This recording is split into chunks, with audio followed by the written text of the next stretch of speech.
అవును, దాన్ని కరెక్ట్ చేసుకోవాల్సిన అవసరం కనపడుతుంది. అయితే ఇంకొక కీలకమైన ఫ్యాక్ట్ ఏంటంటే ఈ కేసులు చాలామంది మీద అందరూ ఎలక్షన్లప్పుడు లోకేష్ చెప్పింది ఏంటంటే మేము వచ్చిన తర్వాత వీళ్ళందరి సంగతి చూస్తాం, అంటే అన్యాయంగా కాదు, ఎవరెవరైతే ఇప్పుడు వేధిస్తున్నారో ప్రజల్ని కార్యకర్తల్ని వాళ్ళందరినీ వదలమన్నారు కదా.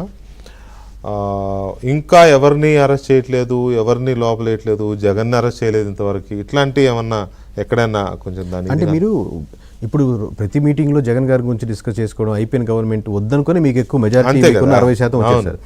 మీరు ఎక్కువ అడ్మినిస్ట్రేషన్లో పవర్ఫుల్గా ఉండాలంటే వాటి గురించి కాన్సన్ట్రేట్ చేయాలని, లేదా మీరు రెగ్యులర్గా వైఎస్ఆర్సీపీ గురించి వైఎస్ఆర్సీపీ పబ్లిసిటీ చేసుకోవడం కంటే లాస్ట్ టైం ఇదే మిస్టేక్ వైఎస్ఆర్సీపీ పవన్ కళ్యాణ్ గారి మీద చేసింది. ఎక్కువ టూ మచ్ కాన్సన్ట్రేట్ చేస్తే పవన్ కళ్యాణ్ అంతా వీళ్ళంతా కూటమి కట్టడం వల్ల గట్టిగా ఓట్ బ్యాంకింగ్ కన్వర్ట్ అవ్వడం జరిగింది. సో ఇప్పుడు మీరు ఎక్కువ మీటింగ్స్లో రెడ్ బుక్ గురించి వైఎస్ఆర్సీపీ గురించి అయిపోయింది కదని మీరు ఎక్కువ డిస్కస్ చేసుకుంటే ఆబ్వియస్గా బూస్ట్ పెరుగుతూ ఉంటుంది, మళ్ళీ వాళ్ళు ఎక్కటం అయ్యేదానికో లేకపోతే ఇంకోటి దానికో ఉపయోగపడుతుంటుంది. రాదర్ దాన్ని వచ్చే డెవలప్మెంట్ చేసుకోనుకోండి. ఆ 1000 మంది జాబులు వస్తే 1000 మంది జాబులు మీరు చెప్పాల్సిన అవసరం లేదు, కన్వర్ట్ ఉంటుంది, వాళ్ళే చెప్తారు మీకు. సో అంటే ఇప్పుడు మీరు చెప్పేది ఏంటి అని అంటే దేని పని చేసుకుంటే దాని గురించి డిస్కషన్ కూడా అనవసరంగా జగన్ గురించి రోజు గంటలు మాట్లాడి రెడ్ బుక్ గ్రీన్ బుక్ అనుకోండి. గ్రీన్ బుక్ డెవలప్మెంట్ అంటే గ్రీన్ బుక్ గురించి ఎక్కువ మాట్లాడండి, ఏ డెవలప్మెంట్ చేసాం, ఎక్కడెక్కడ చేంజెస్ వచ్చాయి. ఇట్స్ ఆల్రెడీ 100% పీపుల్ ఆబ్వియస్లీ కోర్గా వైఎస్ఆర్సీపీ ఉన్నాడు, కోర్గా ఉంటాడు, వీళ్ళు కోర్గా ఉంటారు. మీకు కన్వర్ట్ అయ్యేదాన్ని ఇప్పుడు న్యూట్రల్ ఓటర్స్ అటు ఇటు షిఫ్ట్ అయ్యి ప్రభుత్వాలు పడిపోతున్నాయి. సో మీరు గ్రీన్ బుక్ మీద ఎక్కువ కాన్సన్ట్రేట్ చేసుకుంటే రెడ్ బుక్ మీద మీకు ఓట్ బ్యాంకింగ్ న్యూట్రల్ అంతా కన్వర్ట్ అవుతారు.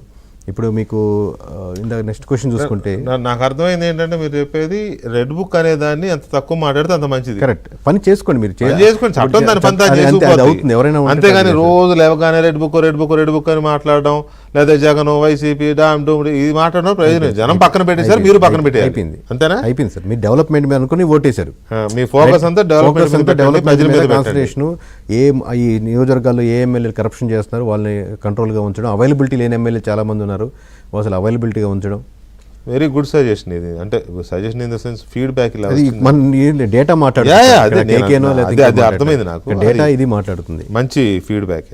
తర్వాత ఇక్కడ జగన్మోహన్ రెడ్డి గారికి అస్సలు జీర్ణించుకోలేని, అస్సలు భరించలేని క్వశ్చన్ ఒకటి అడిగారు మీరు. ఏంటంటే ప్రతిపక్ష నేత హోదా ఇవ్వకపోయినా జగన్ అసెంబ్లీకి వెళ్ళాలని భావిస్తున్నారా? ప్రతిపక్ష నేత హోదా ఇవ్వకపోయినా జగన్ అసెంబ్లీకి వెళ్ళాలని భావిస్తున్న వారు